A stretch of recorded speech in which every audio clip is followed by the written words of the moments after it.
नाजरीन, मैं आपका खादिम पास्टर मोहम्मद रफीक सिद्दीकी आपके इस प्रोग्राम में जिसका नाम है जीवन मार्ग में आपका खैर मकदम करता हूं और हम खुदा के कलाम की तरफ आपको लेके जाना चाहते हैं।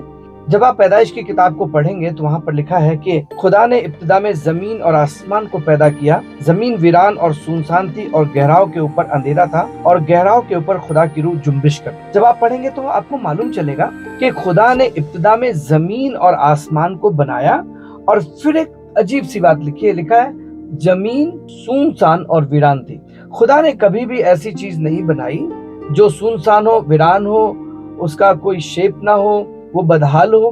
क्योंकि जब आप इसी पैदाइश की किताब को पढ़ेंगे तो हर एक चीज को बनाने के बाद खुदा ने देखा और कहा कि अच्छा है। इसका मतलब है कि जो कुछ खुदा ने बनाया है वो अच्छा बनाया है, लेकिन एक और है जो आ करके जिंदगी को, लोगों को, चीजों को बर्बाद करता है और जिसके बारे में खुदा यीशु मसीह ने यूहन्ना रसूल की इंजील उसके 10 बाब और उसकी 10वीं आयत में कहा कि चोर किसी और काम के लिए नहीं, केवल हलाक करने, तबाह करने, बर्बाद करने के लिए आता है। तो एक और है जो चीजों को बर्बाद करता है, एक और है जो चीजों को तबाह करता है, एक और है जिसने जिंदगियों को बर्बाद करके रखा है, एक और है जिसने बहुत सी शादीशुदा जिंदगियों को बर्बाद करके रखा है, एक और है जिसने पूरी दुनिया को तबाह करके रखा है।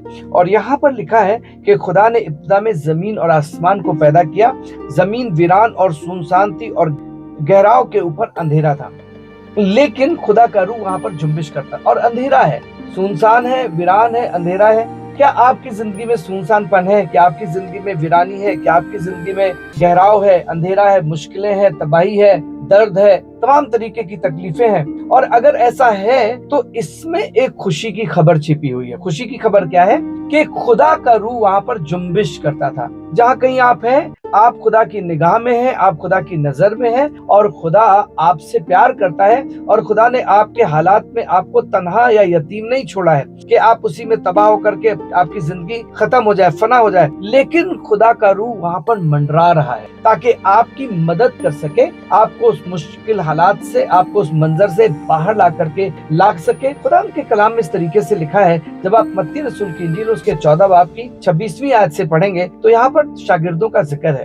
कुछ वक्त पहले शाम के समय में खुदा यीशु मसीह उनसे अलग हुए हैं और उनको एक जगह पे जाने को कहा है और खुदा यीशु मसीह दुआ करने के लिए चले। और फिर आगे लिखा है कि वो अपनी जगह पर पहुंचे होंगे, इतने में इनकी कश्ती तूफान से दो चार होने लगी। और खुदा के कलाम में लिखा है कि और कश्ती लहरों से डगमगा रही थी और हवा मुखालिफ थी, बहुत मुश्किल का अयाम था। और लिखा है वो खेते खेते थक गए। आपकी जिंदगी में भी बहुत बार जब आप इस जिंदगी की कश्ती में होते हैं तो बहुत से तूफान आते हैं, बहुत से मराहल आते हैं, बहुत सी दिक्कतें आती हैं, बहुत सी आंधियां आती हैं, बहुत से जलजले आते हैं। मुझे नहीं मालूम कि आपकी हालत क्या है और आपकी तकलीफ कितनी बड़ी है और आप जितना कोशिश आगे जाने की कर रहे हैं, जो तूफान है वो आपको पीछे धकेल रहा है।